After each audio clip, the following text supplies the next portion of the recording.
Bioscope की बातें।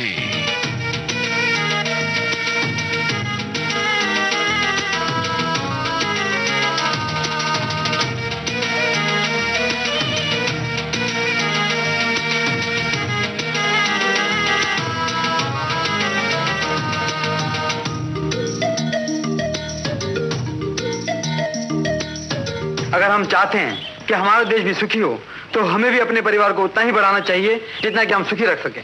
अगर हम चाहें तो दवाइयाँ, ऑपरेशन और दूसरे तरीकों से उन बच्चों को इन संसार में आने से रोक सकते हैं जिन्हें हम अच्छी तरह पालने की हिम्मत नहीं रखते। दोस्तों, ये आवाज अभिनेता जितेंद्र की थी और ये संवाद उन्होंने फिल्म परिवार में बोले थे। फिल्म परिवार सन 1968 में आई थी और शायद आबादी के खतरे से लोगों को सचेत करने का ये पहला ऐसा फिल्मी प्रयास था जो बॉक्स ऑफिस पर भी कामयाब रहा। लेकिन एक बात है, फिल्में थोड़ी चेतना भले ही जगा दें, किसी समस्या का हल नहीं हो सकती। हम भी और तो कुछ नहीं कर सकते, हाँ, समस्या और खतरे की बातें करने का फर्ज निभा सकते हैं बाइस्कोप की बातों की शक्ल में। यही सोचकर प्रोड्यूसर लोकेंद्र शर्मा आज केपीके मूवीज की फिल्म परिवार की बातें आपको सुनाएंगे। फिल्म की कहानी और जानकारियों का आलेख तैयार किया है रमेश जोशी ने और प्रोग्राम को तैयार करने में सहायक हैं PKA नायर। तो आइए लोकेंद्र शर्मा से सुने फिल्म परिवार की बातें।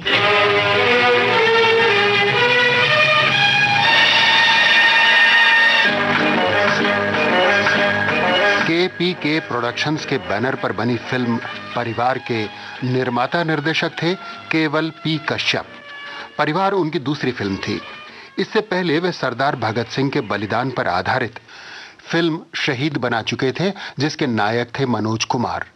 फिल्म शहीद बॉक्स ऑफिस पर कामयाब रही थी और इसकी सफलता से प्रेरित होकर ही केवल पी कश्यप जी ने निश्चय किया कि वे अपनी अगली फिल्म भी किसी राष्ट्रीय समस्या पर ही बनाएंगे। उनके इस निर्णय के पीछे देश के तत्कालीन प्रधानमंत्री स्वर्गीय लाल बहादुर शास्त्री के प्रोत्साहन का भी योगदान था। सन 1966-67 के दौरान आबादी पर रोक लगाने के लिए सरकार ने पहला नारा दिया था, 2 या 3 बच्चे होते हैं घर में अच्छे। केवल कश्यप ने इसी नारे की भावना को अपनी नई फिल्म का विषय बनाने का फैसला किया। परंतु परिवार नियोजन की विषय वस्तु पर अच्छी कहानी उन्हें जल्दी नहीं मिली। ज्यादातर लेखकों ने पूछा कि क्या डॉक्यूमेंट्री बनाएंगे। केवल कश्यप ने बताया कि वे परिवार नियोजन पर कमर्शियल फिल्म की कहानी मांग रहे हैं, तो अधिकांश लेखकों ने अच्छा देखेंगे कहकर पल्ला झाड़ लिया।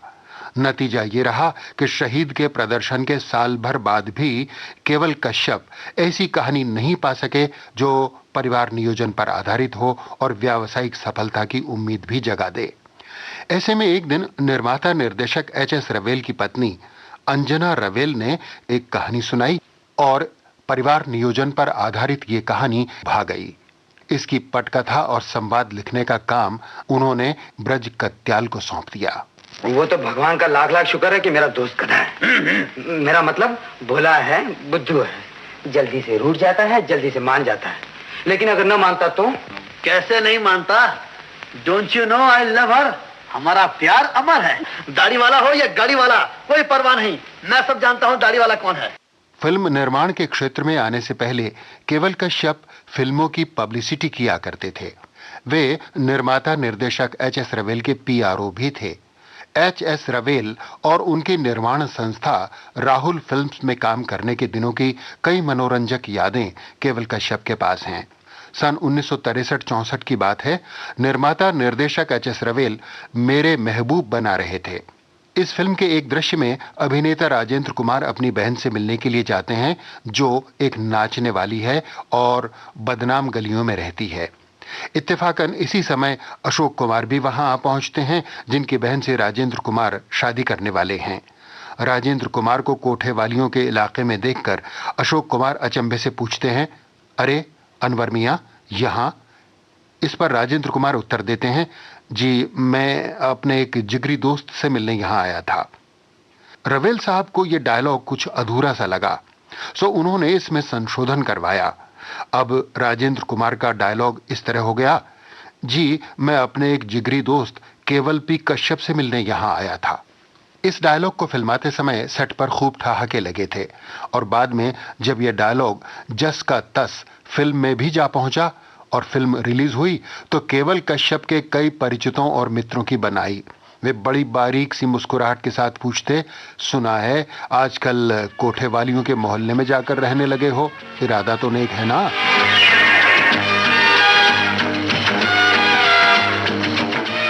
एच.एस. रवेल के अलावा एक और फिल्मी हस्ती से भी केवल कश्यप के घनिष्ठ संबंध रहे। ये हस्ती हैं अभिनेता मनोज कुमार। केवल कश्यप की पहली फिल्म शहीद के नायक भी मनोज कुमार ही थे। फिल्म परिवार में भी केवल कश्यप उन्हीं को हीरो लेने का इरादा कर रहे थे, लेकिन तब तक मनोज कुमार स्वयं की निर्माण संस्था विशाल इंटरनेशनल आरंभ कर चुके थे और जोर शोर के साथ फिल्म उपकार की तैयारियों में जुटे हुए थे। मनोज कुमार ने केवल कश्यप के निमंत्रण को तो स्वीकार नहीं किया, उल्टे उन्हें एक जिम्मेदारी सौंप दी। जिम्मेदारी ये थी कि कश्यप जी किसी तरह अभिनेता जितेंद्र को फिल्म उपकार में एक रोल करने के लिए राजी कर दें। दोस्ती का तकाजा था और पीआरओशिप का भरोसा, सो केवल कश्यप जितेंद्र को राजी करने में जुट गए। लेकिन हीरो के रूप में करियर शुरू करने वाले जितेंद्र ने मनोज कुमार के साथ साइड हीरो का रोल करना कबूल नहीं किया। सो जितेंद्र मनोज कुमार को तो साइड हीरो के रूप में नहीं मिले, केवल कश्यप को दोस्त के रूप में बेशक मिल गए और इसी दोस्ती का परिणाम था कि कश्यप जी की फिल्म परिवार में जितेंद्र हीरो बन गए। सन 1967 के उत्तरार्ध में आरंभ होकर फिल्म परिवार 1968 के मध्य तक पूरी हो गई। इसकी एक विशेष बात और भी रही, वो ये कि बर्थ कंट्रोल पर आधारित इस फिल्म को बनाने में 9 महीने यानी एक बच्चे के जन्म लेने के बराबर का समय लगा। मेरी हालत पर रहम खाओ, कुछ दिन और ठहर जाओ बस। कुछ दिनों के बाद तुम्हारी लॉटरी निकलने वाली है करमचंद, कान खोल कर सुन लो। कल हम सब फिर आएंगे, कोर्ट के कागज और पुलिस साथ लेकर आएंगे। अगर कल हमारे पैसे चुका दिए तो ठीक, वरना तुम्हें मकान के बाहर फेंकवा देंगे, समझे? चलो जी, आओ। फिल्म परिवार के केंद्र में है अभावों से जूझता हुआ एक मध्यम वर्गीय परिवार। परिवार के मुखिया हैं करमचंद। अपनी पहली पत्नी की मृत्यु के बाद करमचंद ने दूसरी शादी कर ली, लेकिन इससे उनका बड़ा बेटा गोपाल अपने ही घर में पराया हो गया। सौतेली माँ गोपाल से नफरत करती और हर वक्त उसे ताने कोसने सुनाती रहती। अरे मरदूत, मर गए क्या? खोल जल्दी दरवाजा। माँ, क्या बात है? आज सुबह सुबह ही? सुबह सुबह के बच्चे, मैं तो तुझे रात को यहाँ सोने नहीं देती। बुरा हो इस शंभू का, इसने मुझे पहले नहीं बताया। कल रात तू मेरे और मेरे बच्चों के बारे में क्या क्या बक रहा था? उफ माँ, वो हाँ हाँ ठीक है, मैं तेरी सौतेली माँ हूँ और मेरे बच्चे तेरे सौतेले भाई बहन हैं। तू उनसे जलता है और तू उससे भी जलता है जो इस संसार में अभी तक आया भी नहीं। लेकिन मैं पूछती हूँ, तेरा बाप तो सगा है, उसे बूढ़ा कहने की तेरी हिम्मत कैसे हुई? मैंने उन्हें बुढ़ा नहीं कहा माँ, लेकिन अब बाबूजी एक कदम दिन ब दिन बुढ़ापे की तरफ ही तो बढ़ रहे हैं। बुढ़ापे की तरफ कदम बढ़ रहे होंगे तेरे बाप के, मैं तो अभी जवान हूँ। लेकिन ये मनोज जो मेरे बच्चों के पीछे हाथ धोकर पड़ गया है, इसका क्या होगा? माँ, तुम जानती हो मुझे ये बातें अच्छी नहीं लगती। अच्छी नहीं लगती तो चला क्यों नहीं जाता यहाँ से? दफा हो जाए यहाँ से। भागवंते, बात को इतना न बढ़ाओ। बात तो बढ़ चुकी है जीजा जी। तो चुप कर। आज इस बात का फैसला होकर ही रहेगा। इस घर में या तो ये रहेगा या मैं रहूंगी। भागवंती, मैं ठीक कह रही हूँ जी। इस घर में या तो ये रहेगा या मैं। नहीं माँ, तुम यहीं रहोगी, मैं ही चला जाता। मगर तुम कहाँ जाओगे? कहीं भी बाबूजी। मैं नहीं चाहता कि मेरी वजह से इस घर की खुशियां बर्बाद हो। मां के इस रवैये को देखकर गोपाल ने घर छोड़ देने का इरादा कर लिया, लेकिन सौतेली मां को उसका इज्जत के साथ घर से निकलना भी गवारा नहीं हुआ। जा ही रहा है तो ये अंगूठियां उतार कर जा। निकाल जल्दी, दे। भागवंती, ये सब क्या हो रहा है? मैं नहीं चाहती कि ये जेवर बेचकर इस घर की इज्जत को खराब करे। इस घर की इज्जत को हमेशा अपनी इज्जत समझूंगा माँ। सिर्फ ये अंगूठियां ही नहीं, इस घर की हर एक चीज यहीं छोड़ के जाऊंगा। और ये जो सिल्क की बुशर्ट क्या तेरे बाप ने दी थी? हाँ माँ, दी तो बाबूजी ने ही है, लेकिन अगर आप चाहती हैं कि मैं इस घर के कपड़े भी ना पहनूं, तो ऐसा ही होगा। अब ये तौलिया उतारने के लिए मत कहिएगा, ये तौलिया इस घर का नहीं है, मेरे दोस्त रमेश का है। गोपाल, गोपाल, अपनी माँ से माफी मांग ले, मगर इस घर को छोड़कर न जा। किस बात की माफी मांगू बाबूजी? क्या कसूर किया है मैंने? अरे कसूर नहीं भी किया, फिर भी माफी मांग ले। इसलिए मांग ले मेरे बच्चे, ताकि तू मेरी आंखों के सामने रह सके। अजी छोड़िए, क्यों खुशामद कर रहे हैं इसकी? जाता है तो जाने दीजिए। गोपाल, भगवंती, उसको रोक ले, रोक ले उसको। अजी क्या रोक ले? 2 फाके लगेंगे, खोटे पैसे की तरह घर वापस आ जाएगा। हाँ। गोपाल एक तौलिया लपेटे घर से निकला और जगह जगह अपनी फजीहत कराता हुआ आखिर अपने दोस्त सीताराम के ऑफिस में जा पहुंचा।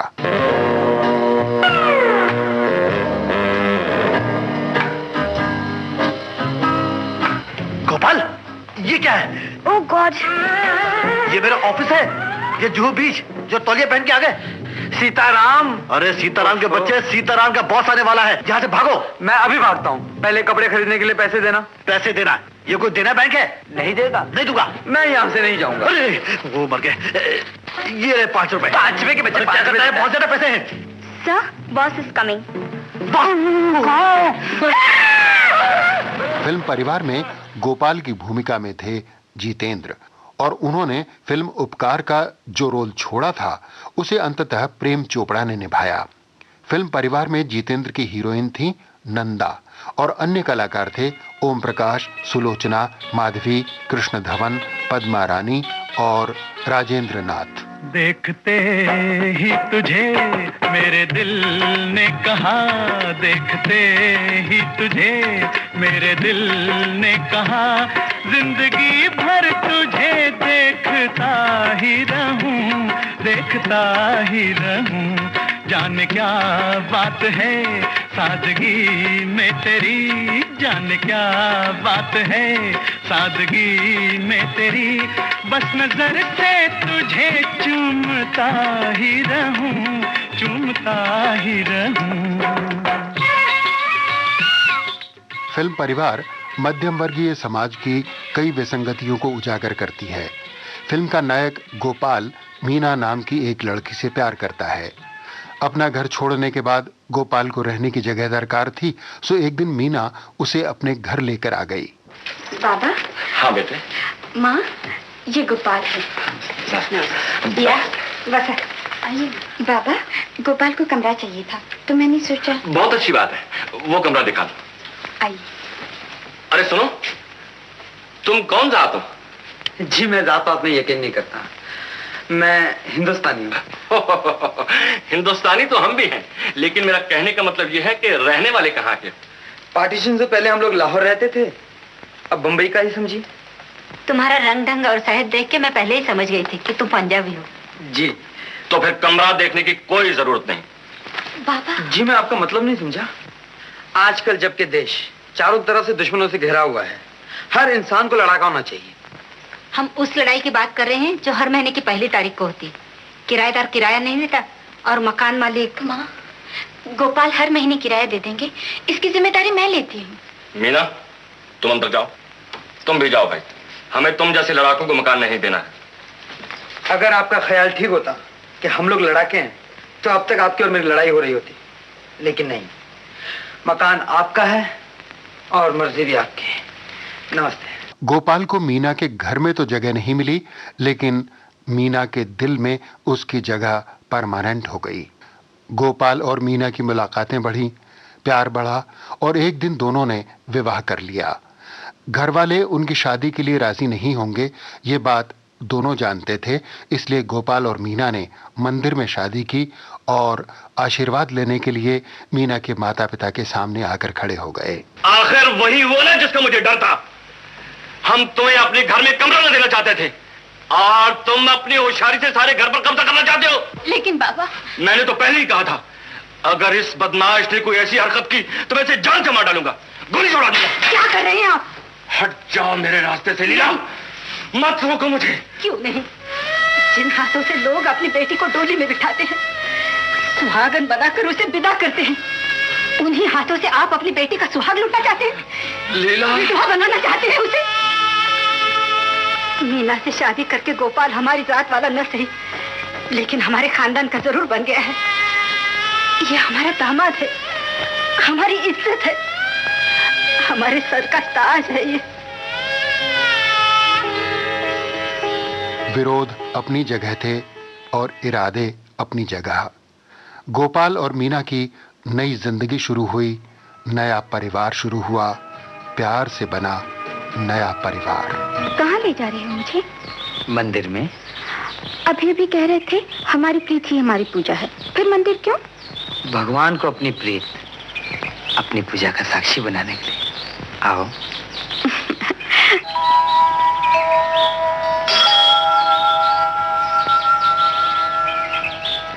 भगवान तुम दोनों की जोड़ी बनाए रखे, दूधों नहाओ पूतों फलो, बिटिया की गोद हरी करे, 7-7 बच्चे खेले आंगन में।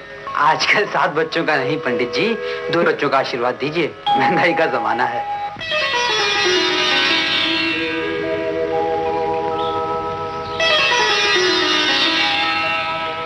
क्या कह रहे थे पुजारी से?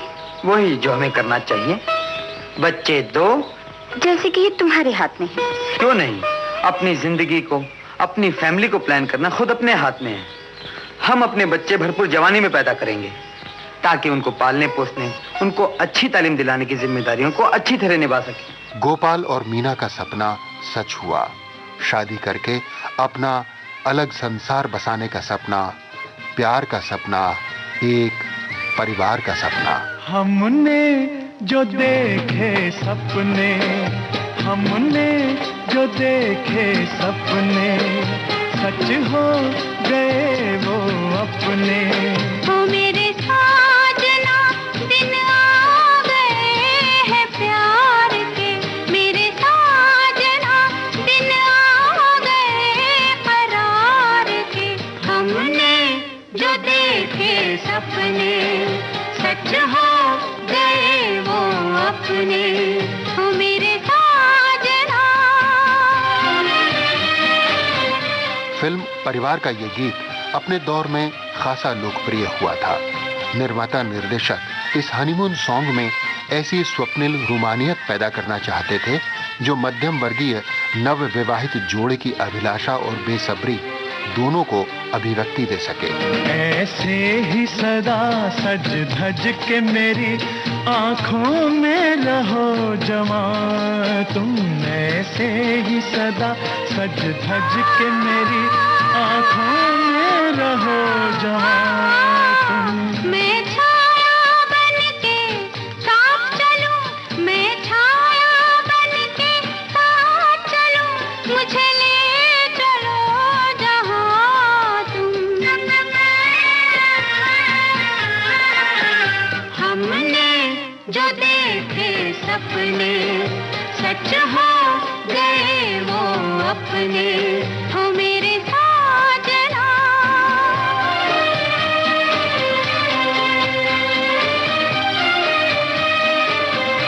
फिल्म परिवार के सभी गाने गुलशन बावरा ने लिखे थे और उन्होंने इस फिल्म में नायक के सौतेले मामा की एक भूमिका भी अदा की थी।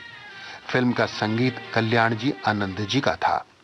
कल्याण जी और आनंद जी ये दोनों भाई बड़े खुशमिजाज इंसान थे। उनका म्यूजिक रूम उनके घर में ही हुआ करता था, जहां बैठकर दोनों भाई फिल्म की कहानी और गीतों की सिचुएशन सुनते और उन सिचुएशंस के आधार पर धुनें बनाते। केवल कश्यप ने अपनी फिल्म की कहानी इसी म्यूजिक रूम में कल्याण जी भाई और आनंद जी भाई को सुनाई और इस कहानी में जब कम बच्चे पैदा करने के संदेश का जिक्र उन्होंने किया तो कल्याण जी भाई बड़े राजदाराना अंदाज में बोले, जरा धीमी आवाज में सुनाइए केवल जी, भीतर मेरी पत्नी मौजूद है।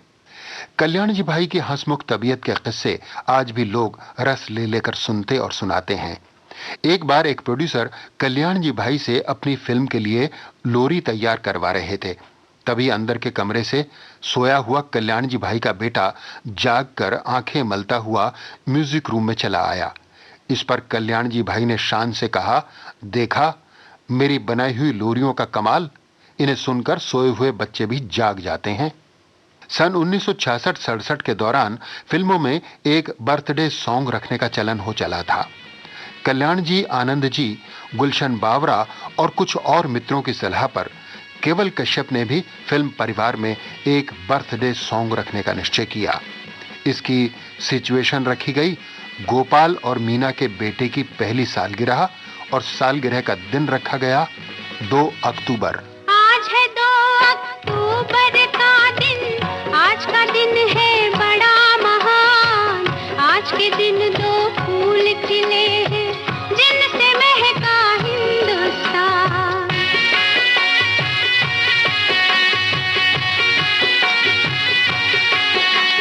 नाम एक का बापू गांधी और एक लाल बहादुर है।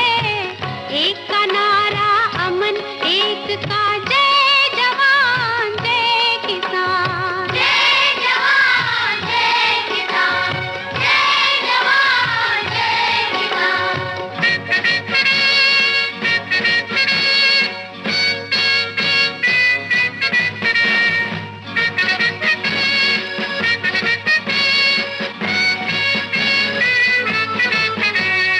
मेरे मुन्ने 2 अक्टूबर के शुभ दिन ही तू जन्मा। मेरी यही दुआएं है कि उन जैसा ही तू बनना। और जो उन जैसा ना बन पाए तो फिर इतना करना, कम से कम उनके बतलाए रास्ते पर ही तू चलना। जय जवान जय किसान, जय जवान जय किसान। जिन पे दुनिया नाज करेगी, तू है उन वीरों की शान। एक का नारा अमन, एक का जय जवान जय किसान। जय जवान जय किसान, जय जवान जय किसान। आज है 2 अक्टूबर का दिन, आज का दिन है बड़ा महान। आज के दिन 2 फूल खिले हैं जिनसे महका हिंदुस्तान। जय जवान जय किसान, जय जवान जय किसान। फिल्म परिवार की नायिका थी नंदा।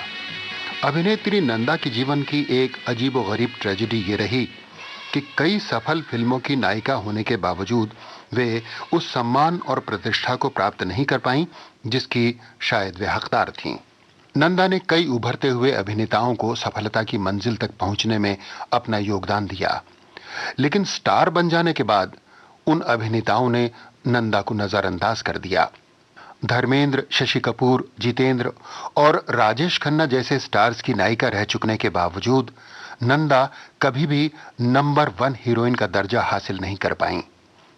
फिल्म परिवार में नंदा ने एक भावुक और संवेदनशील युवती की भूमिका निभाई थी। अपनी नवजात बच्ची को खो देने वाली मां की कातरता और पीड़ा को उन्होंने बड़े ही प्रभावशाली ढंग से व्यक्त किया था। तुम कितनी बदनसीब। मैं जानती हूँ मैं बदनसीब हूँ, और अब मेरी गोद कभी न भरेगी। जिंदगी भर तड़पती रहूंगी मैं अपनी बच्ची के लिए।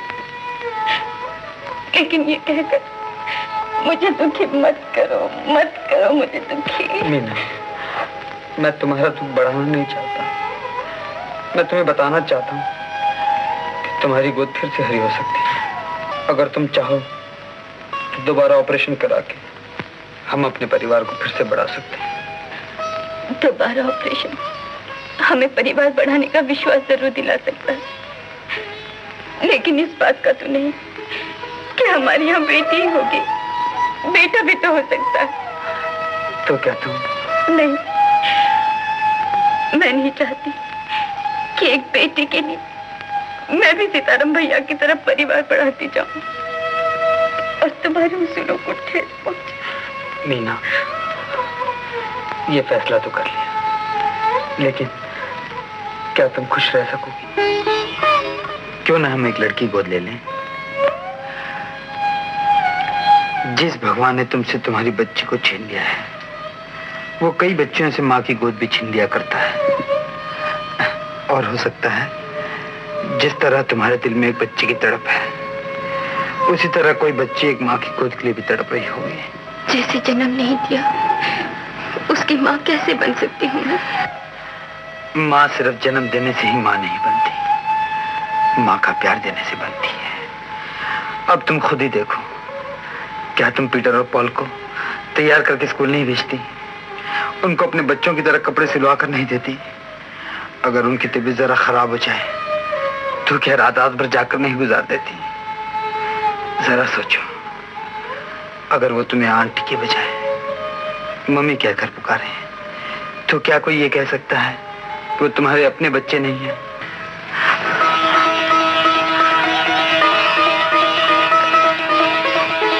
गोपाल एक डॉक्टर था।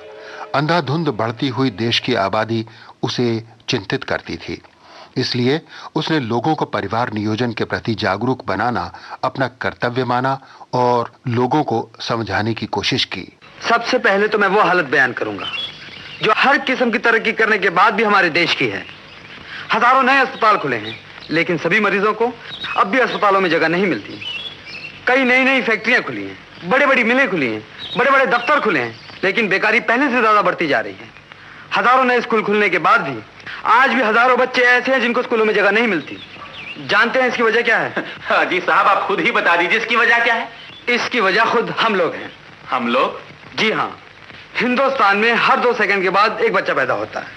अंदाजा लगाइए, 1 मिनट के बाद 30 बच्चे, 1 घंटे के बाद 1800 और 1 दिन में 43,200 बच्चे पैदा होते हैं। 43,200? जी हाँ, और 1 साल के बाद 1,50,00,000 बच्चे हिंदुस्तान में पैदा होते हैं। उनको खिलाना पिलाना, उनको अच्छी तालीम दिलाना, उनके लिए नए घर बनाना, उनके लिए नए अस्पताल बनाना ये हमारा फर्ज है। अजी डॉक्टर साहब, आप हमें धर्म के रास्ते पर ले जाना चाहते हैं? बच्चे तो भगवान की देन होते हैं। एक बात बताइए पंडित जी। पूछिए। धूप भगवान की देन है ना? हाँ। तो फिर उससे बचने के लिए आप छाते का इस्तेमाल क्यों करते हैं? जिस तरह धूप भगवान की देन है और उससे बचने के लिए हम छाते का इस्तेमाल करना अधर्म नहीं समझते, उसी तरीके से बच्चों के बोझ से बचने के लिए अगर हम दवाइयां, ऑपरेशन और दूसरे तरीकों का इस्तेमाल करते हैं तो वो भी कोई अधर्म या शर्म की बात नहीं है। डॉक्टर साहब, मेरी नई नई शादी हुई है। मैं चाहता हूँ जब तक मेरी आमदनी न बढ़े तब तक मैं बच्चे पैदा न करूँ। इसका कोई तरीका है? क्यों नहीं सिस्टर? Yes sir. इनका नाम लिखवा दो। आइए। हाँ तो भाइयों और बहनों, जो मैंने समझाना था समझा दिया। डॉक्टर बाबू, आप धन्य हैं। आपने हमारी आंखें खोल दी। मेरे 8 हैं, मुझे धर्म संकट से बचाइए। मैं ऑपरेशन के लिए तैयार हूं। Very good. देर से ही सही, धीरे धीरे लोगों की समझ में गोपाल की बात आने लगी, लेकिन गोपाल के माता पिता की समझ में ये बात कभी नहीं आई। वे आज भी साल दर साल एक नई संतान पैदा करते जा रहे थे। लो देवांचन, मुंह मीठा करो और मेरे मुंह में लड्डू डालो। आज तुम मुझे 20 बरस के बाद मिले हो और तुम्हारी भाभी भी आज ही अस्पताल से वापस आई है। क्यों? भाभी अस्पताल क्यों गई थी? 7वीं बार गोद धरी हुई है भागवंती, भगवान की कृपा से। भगवान की कृपा से या तुम्हारी मेहरबानी से? अरे अपनी मेहरबानी तो बचपन से ही है। अच्छा तो ये तो बताओ, तुम्हारा एक बड़ा लड़का भी तो था ना? भाई साहब, हमारे कोई बड़ा बेटा नहीं है, यही हमारी बड़ी बेटी है। रानी है रानी। देवांचन, जिस लड़के के बारे में तुम कह रहे थे ना, हाँ, वो आजकल हमारे साथ नहीं रहा था। अच्छा, आज खुशी का दिन है। तू ही भागवंती को समझाना कि 4 लड्डू उसके यहाँ भेज दे। 4 लड्डू उसके यहाँ भेज दे, हलवाई ना बिठा देते उसके घर पर। भागवंती हार में गई भागवंती। मैं आपसे पूछती हूँ, ऑपरेशन कराने के लिए जब मुझे पैसों की जरूरत पड़ी तो उसने भेजे पैसे? वो तो भला हो मेरा जो अच्छे बुरे दिन के लिए मैंने कुछ सोना जमा कर रखा था। ऑपरेशन कराने के लिए मुझे अपना हार बेचना पड़ा, तब जाके ये लड़की पैदा हुई। अरे भगवान, तूने तो हार बेचकर लड़की पैदा कर ली, मगर वो गरीब पैसे कहाँ से लाता? जीजा जी एडवांस ले लेता दफ्तर से। एडवांस ले लेता है दफ्तर से? तेरे बाप ने दफ्तर खोल रखा उसके लिए। गोपाल के जिगरी दोस्त सीताराम का भी कुछ ऐसा ही हाल था। बेटे की चाह में सीताराम के घर हर साल बेटियां पैदा हो रही थीं। इससे सीताराम की पत्नी किरण बेहद परेशान थी। विवश होकर सीताराम को रास्ते पर लाने के लिए मीना और किरण को एक नाटक रचाना पड़ा। सीटे का हलवा कमला खाएगी, आएगा जलवा। अरे इधर से नहीं, उधर से, उधर से। अरे इधर से नहीं, कौन था वो? सच बताओ, कौन था वो? वो कौन? जिसे तुम कह रही थी उधर से नहीं इधर से। मैं तो बच्चों के साथ बात कर रही हूँ। बच्चे? कहाँ है बच्चे? वो तो मैं आने वाले बच्चे के साथ बात कर रही थी। आप सुबह ये तारीफ दे रहे थे ना? तावीज तो मैं दे गया था, लेकिन वो दाढ़ी वाला कौन था? आप हमेशा बेटे के बारे में सोचते हैं ना, यूं ही ख्यालों में देख लिया होगा। मेरे ख्यालों में हमेशा लेटेस्ट पैदा हुआ बच्चा होता है, दाढ़ी वाला नहीं। सच बताओ, कौन था वो? मैं सच कहती हूँ, मैंने किसी को नहीं देखा। तो फिर कौन था वो? कौन था वो दाढ़ी वाला? कैसे उल्टी सीधी बातें कर रहा था? क्या कह रहा था? कह रहा था कि वो अक्सर इस घर में आता है। अक्सर आता है? लेकिन क्यों? क्योंकि आपकी 5 लड़कियों में से एक लड़की उसकी। लड़की उसकी है? उसकी है? हे भगवान।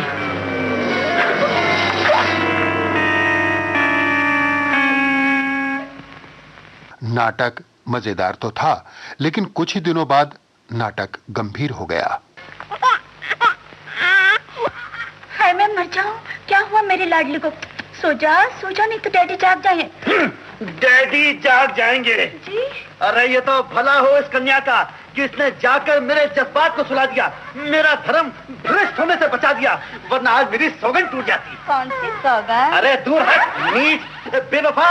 मैंने कसम खाई है कि आज से मैं तेरे जिस्म को छूंगा नहीं, मैं तेरे साथ बोलूंगा नहीं। मेरा तकिया बिस्तर पर मत सोइए, लेकिन ये कंबल तो ले लीजिए। ओहो, कंबल ले लीजिए। बेवफा तुम, जमीन पर सोऊं मैं और बिस्तर पे तुम। चलो नीचे आओ। जैसे आपकी आज्ञा। अरे आज्ञा की बच्चे नखरे दिखा रही है। चलो नीचे जाओ, नीचे जाओ। Hurry up. I will not tolerate. स्थिति ये आ गई कि सीताराम और किरण का घर टूटने के कगार पर जा पहुंचा, और इसे बचाने के लिए मीना को असलियत बतानी पड़ी। मीना, तुम? जी हाँ। लेकिन ये सब? आपने मेरी सहेली की जिंदगी खराब कर रखी थी। दिन ब दिन बेचारी की सेहत गिरती जा रही थी, और आप समझाने पर भी नहीं समझ रहे थे, इसलिए हमें ये नाटक करना पड़ा। इस नाटक ने कुछ देर के लिए कमला भाभी को तकलीफ से तो जरूर बचा लिया, लेकिन जानती हो, ये नाटक इस पूरे घर को तबाह कर सकता था। लेकिन सीताराम भैया तो... वो तो भगवान का लाख लाख शुक्र है कि मेरा दोस्त गधा है। लेकिन आप ये भी जानते हैं कि हमने ये नाटक क्यों रचा? अरे कहना क्यों नहीं मानते? मेरे साथ फैमिली प्लानिंग सेंटर चलो और भाभी का ऑपरेशन करा दो। और लड़का? देखो भाई, हमें एक लड़की चाहिए और तुम्हें एक लड़का। क्यों ना हम एक दूसरे के काम आ जाएं। लेकिन मैं तो दोनों लड़के लूंगा। दोनों? हम तो माइकल के दोनों लड़के गोद में लेंगे। फिल्म परिवार में जितेंद्र के दोस्त की भूमिका में थे अभिनेता राजेंद्र नाथ। एक रोमांटिक और दिल फेंक युवक की भूमिका को उन्होंने अपनी जानी पहचानी अदाओं में ही निभाया। लंदन पेरिस घूम के देखे दिल भर एक से एक। लंदन पेरिस घूम के देखे दिल भर एक से एक। दिल वालों की दिल्ली में मेरे दिल को लगी है ब्रेक। हुआ दिल दिल्ली वाली का, हुआ दिल दिल्ली वाली का।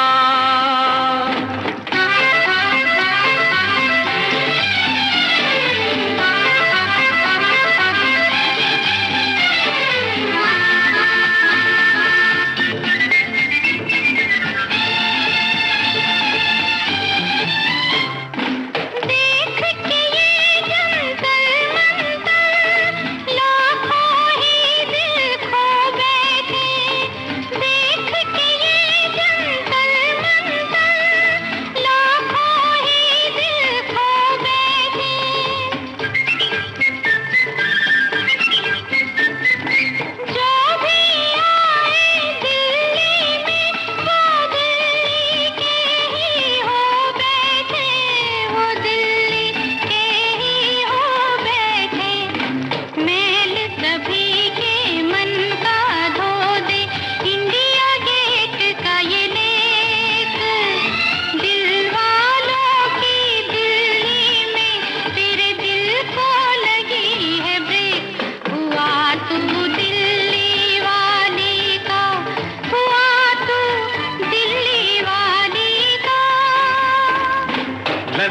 लंदन पेरिस घूम के देखे दिल भर एक से एक, दिल वालों की दिल्ली में मेरे दिल को लगी है ब्रेक। हुआ दिल दिल्ली वाली का, हुआ तू दिल्ली वाली का।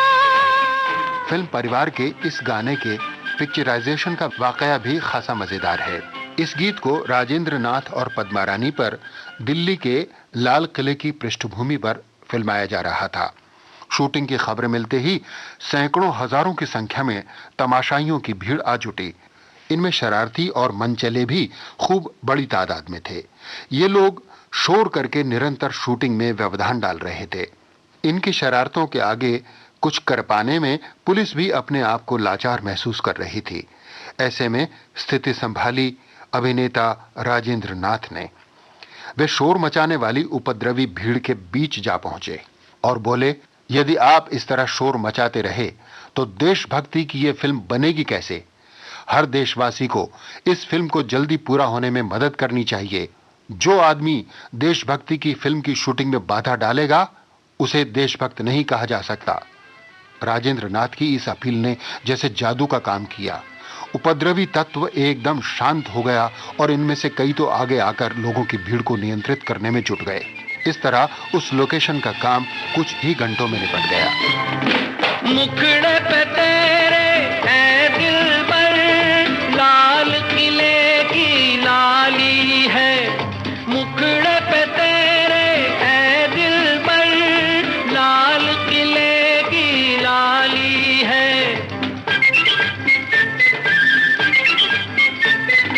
जमुना की जैसे लहर चले यूं चाल तेरी मतवाली है, यूं चाल तेरी मतवाली है। चांदनी चौक की चांदनी है तू, दिल भी है तेरा नेक। दिल वालों की दिल्ली में मेरे दिल को लगी है ब्रेक। हुआ दिल दिल्ली वाली का, हुआ दिल दिल्ली वाली का। गोपाल के पिता परिवार नियोजन के प्रति जागरूक नहीं थे और नहीं थे इसलिए मुसीबतों में फंस गए, कर्जों में डूबते चले गए। मैं सब कुछ बेच डालूंगा, घड़ी अंगूठी सब बेच डालूंगा। लेकिन ये सब बेचकर तो दूध वाले का बिल भी नहीं चुकेगा। अगर भागवंती कुछ ना कुछ तो करना ही पड़ेगा। हाँ, कुछ ना कुछ तो करना ही पड़ेगा। इन लोगों के बिल तो देने ही हैं। ऊपर से मेरी भांजी सरला की शादी निकल आई है। वहाँ जाने के लिए मुझे 10-1200 रुपए की जरूरत पड़ेगी। 10-1200? अजी पहली शादी है मेरी बहन के यहाँ। रिश्तेदारी में अभी से कुछ लेन देन शुरू करूंगी तो लेन देन शुरू करने के लिए पल्ले भी तो कुछ होना चाहिए। अजी पल्ले तो किसी का कुछ भी नहीं होता, लेकिन दुनियादारी के लिए रख रखाव और दिखावा तो करना ही पड़ता है। मगर ये 1200 रुपए कहाँ से आएंगे? वो मैं नहीं जानती। मैं सिर्फ इतना जानती हूँ, मुझे शादी पर जाना है और मुझे पैसे चाहिए। मगर लाऊं कहाँ से? लाऊं कहाँ से? आप इस घर के मालिक हैं। इस घर की हर जरूरत को पूरा करना आपका फर्ज है। आप चोरी कीजिए, डाका डालिए, कुछ भी कीजिए, लेकिन मुझे पैसे चाहिए। मुझे पैसे चाहिए। मैं कहती हूँ मुझे पैसे चाहिए, पैसे चाहिए, पैसे चाहिए। चोरी करो, डाका डालो।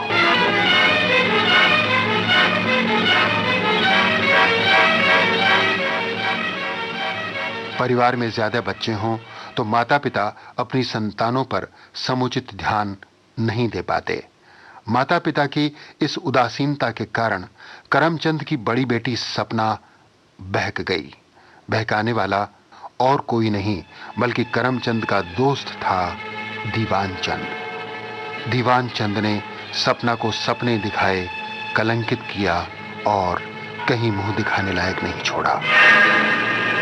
जब सपना ने रोते रोते अपनी मुसीबत दीवानचंद के सामने रखी तो वो व्यापारी बन गया। ये लो, पूरे 10,000 रख लो। मैं कहता हूँ तुम्हारे काम आएंगे। रोने से कोई फायदा नहीं। प्लीज इसे रख लो।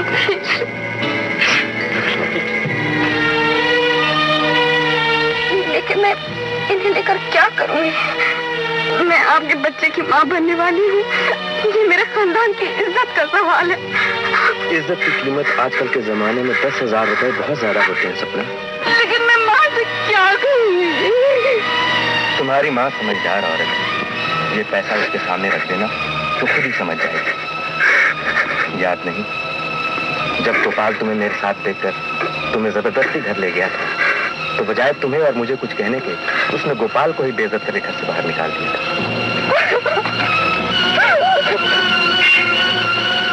सपना के पास इस कलंक से स्वयं को बचाने का अब एक ही रास्ता था और उसने वही रास्ता चुना। खुदकुशी करके अपने जीवन का अंत कर लिया। जब करमचंद को अपनी बेटी की मौत की वजह का पता चला तो उसका खून खौल उठा। देखो करमचंद, मेरी तुम्हारी दोस्ती बचपन की दोस्ती है। तुमने तो दोस्ती का हक निभा दिया है दीवान चंद, अब मुझे अपना फर्ज निभाना, ताकि दुनिया हमारी दोस्ती से सबक सीखे और किसी को दोस्त कहने से पहले 1000 बार सोचे। मुझे अफसोस इस बात का नहीं कि मैं अपने हाथों से तुम्हारी जान ले रहा हूं, बल्कि अफसोस इस बात का है कि मैंने तुम्हें कभी अपना दोस्त कहा था दीवान चंद। करमचंद ने दीवान चंद का खून कर दिया।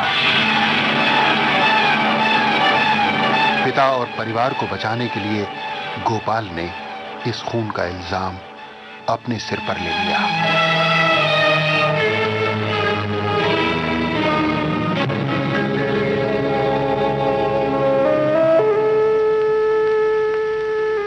मुलजिम गोपाल, क्या तुम्हें अपनी सफाई में कुछ कहना है? तुम खामोश क्यों हो?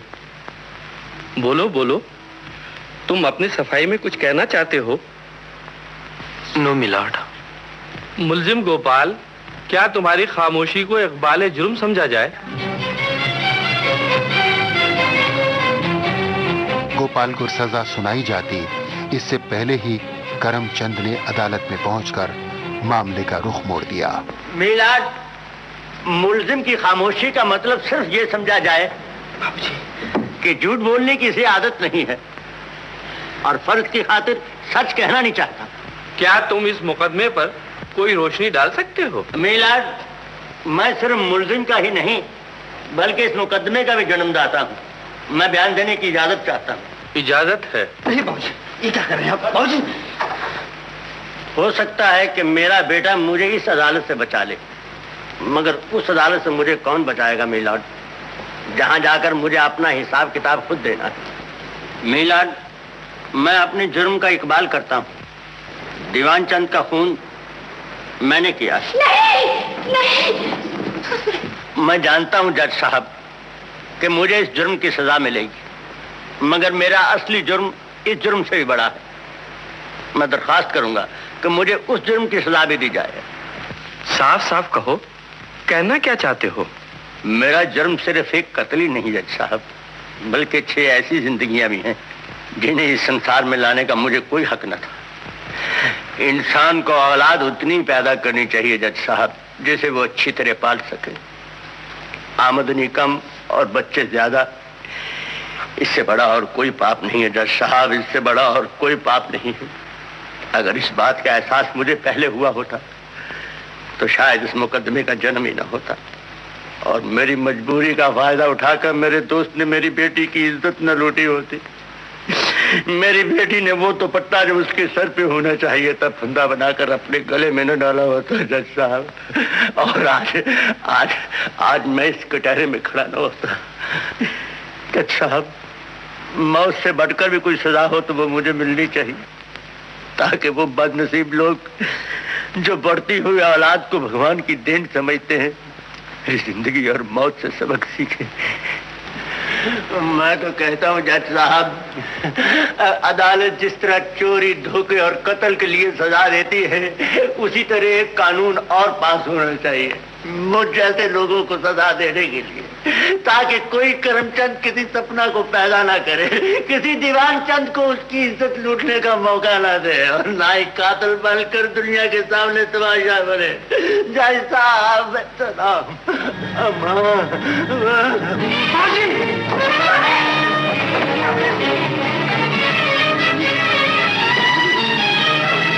अदालत करमचंद को कोई सजा दे पाती, इसके पहले ही ईश्वर ने उसे उसके गुनाहों की सजा दे डाली।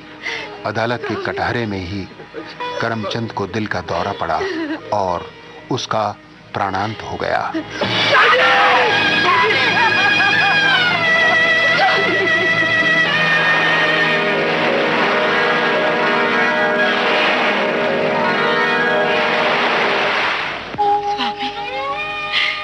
जिंदगी भर ना तो मैं अच्छी पत्नी बन सकी और न अच्छी माँ। अब मैं अपना और अपने बच्चों का बोझ गोपाल पर डालकर उसे और मुसीबत में डालना नहीं चाहती। मैं अपने हाथों से बच्चों को जहर तो नहीं दे सकती, लेकिन मैं खुद आपके पास आ रही हूँ। माँ, ये क्या? गोपाल, ये क्या? गोपाल, मैं अब तुम्हारे लिए बोझ बनना नहीं चाहती। मुझे मर जाने दो। नहीं माँ, मेरा मन नहीं अच्छा। माँ जी, माँ बच्चों के लिए बोझ नहीं होती, बल्कि बच्चों का स्वर्ग होता है माँ के कदमों में। हमसे हमारा स्वर्ग मत छीनिए।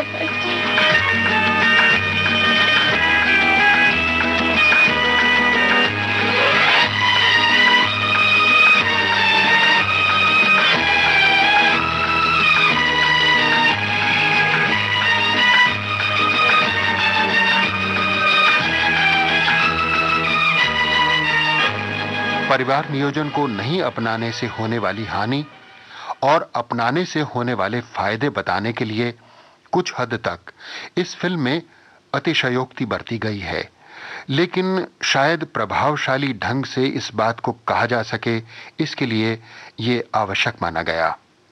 वैसे भी केवल कश्यप एक कमर्शियल फिल्म बना रहे थे और कमर्शियल फिल्मों में न चाहते हुए भी कई बार फॉर्मूलेबाजी को अपनाना पड़ जाता है। इस दृष्टि से विचार किया जाए तो इस फिल्म को एक कामयाब और उद्देश्यपूर्ण फिल्म होने का दर्जा देना ही पड़ेगा।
दोस्तों, जैसा कि पहले भी कहा मैंने, फिल्म परिवार को कई लोगों ने डॉक्यूमेंट्री कहकर मुंह बिचकाया था।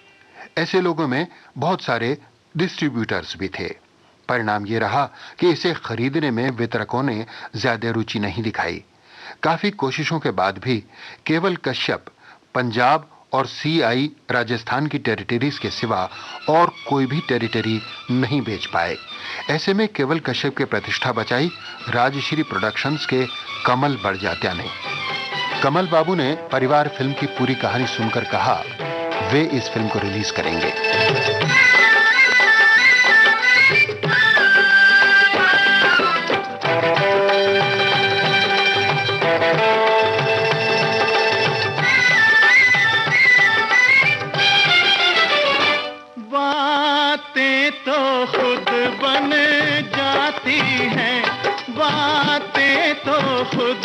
मान जाती हैं। गर प्यार का हो अरमां दिल में, गर प्यार का हो अरमां दिल में।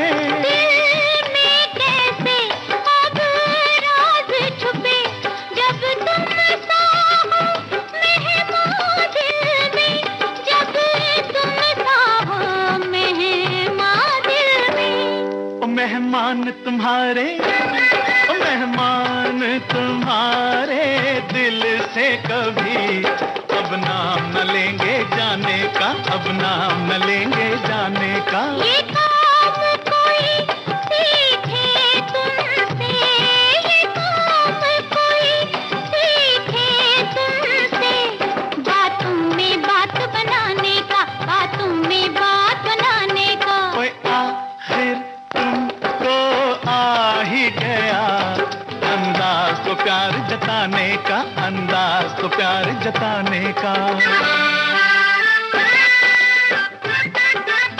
फिल्म परिवार रिलीज होते ही हिट भी हो गई। कई जगहों पर तो रिलीज के आरंभिक सप्ताह में इसने फिल्म शहीद से भी ज्यादा अच्छे दाम कमाए। इसे परिवार नियोजन पर बनी सर्वश्रेष्ठ फिल्म के रूप में भारत सरकार द्वारा पुरस्कृत भी किया गया। ग्रामीण क्षेत्रों में परिवार नियोजन के प्रचार प्रसार हेतु सरकार ने इस फिल्म के 2078 प्रिंट्स 16 mm पर बनवाकर खरीदे। गुजरात सरकार ने इस फिल्म को गुजराती भाषा में डब करवाकर इसके 64 प्रिंट्स खरीदे और ग्रामीण अंचलों में मुफ्त प्रदर्शन हेतु स्वास्थ्य मंत्रालय को प्रदान कर दिए।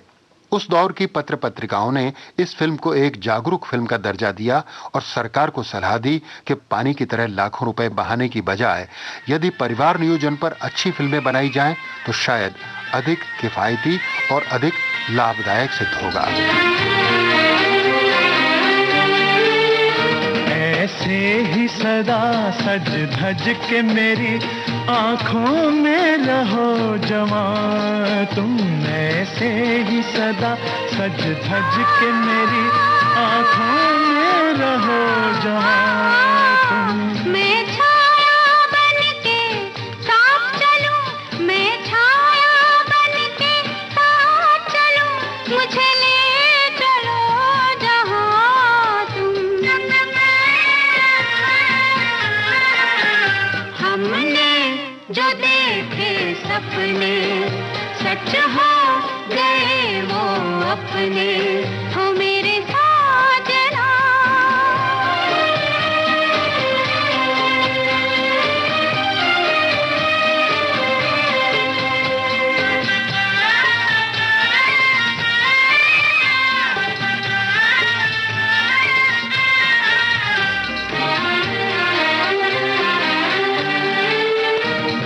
जन्म जन्म के साथी हैं, पूजा है प्रीत हमारी। हम जन्म जन्म के साथी हैं, पूजा है प्रीत हमारी। इस जन्म भी तुमको पा ही लिया, इस जन्म भी तुमको पा ही लिया, मैं हो गई तुम्हारी। हमने जो देखे सपने सच हो गए वो अपने, हो मेरे साजना। दिन आ गए हैं प्यार के, मेरे साजना। दिन आ गए करार के, हमने जो देखे सपने सच हो गए वो अपने, हो मेरे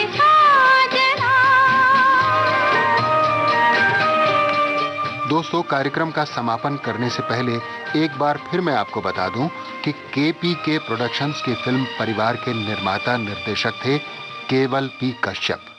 फिल्म की कथा थी अंजना रवेल की। पटकथा और संवाद लिखे ब्रज कत्याल ने। फिल्म का छायांकन किया विपिन गज्जर ने।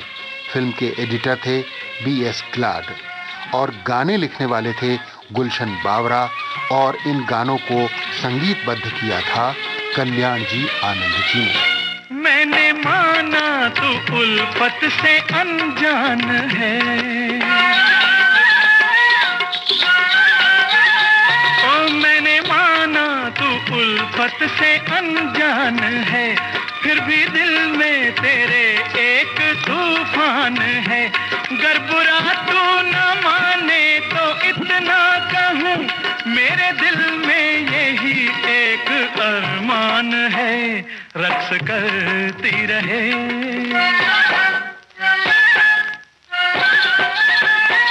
रक्स करती रहे तू मेरे सामने, प्यार के बोल मैं बोलता ही रहूं, बोलता ही रहूं। देखते ही तुझे मेरे दिल ने कहा, जिंदगी भर तुझे देखता ही रहूं, देखता ही रहूं। देखते ही तुझे मेरे दिल ने कहा। फिल्म परिवार की बातें तो समाप्त हो गईं दोस्तों, लेकिन परिवार नियोजन की समस्या अभी बरकरार है। अगर इस फिल्म की बातें सुनकर हमारे करोड़ों श्रोताओं में से किन्हीं गिने चुने लोगों की चेतना पर इसका असर हुआ हो, तो हम समझेंगे कि हमारा कार्यक्रम सार्थक हुआ। कार्यक्रम के प्रोड्यूसर थे लोकेंद्र शर्मा और वो ही आपको सुना रहे थे फिल्म परिवार की बातें। फिल्म परिवार के साउंड ट्रैक और जानकारियों को आधार बनाकर आलेख तैयार किया रमेश जोशी ने और PKA नायर प्रोग्राम के सहायक थे। तो अब अगले सप्ताह फिर आएंगे एक और फिल्म की बातें लेकर। तब तक नमस्कार। बाइस्कोप की बातें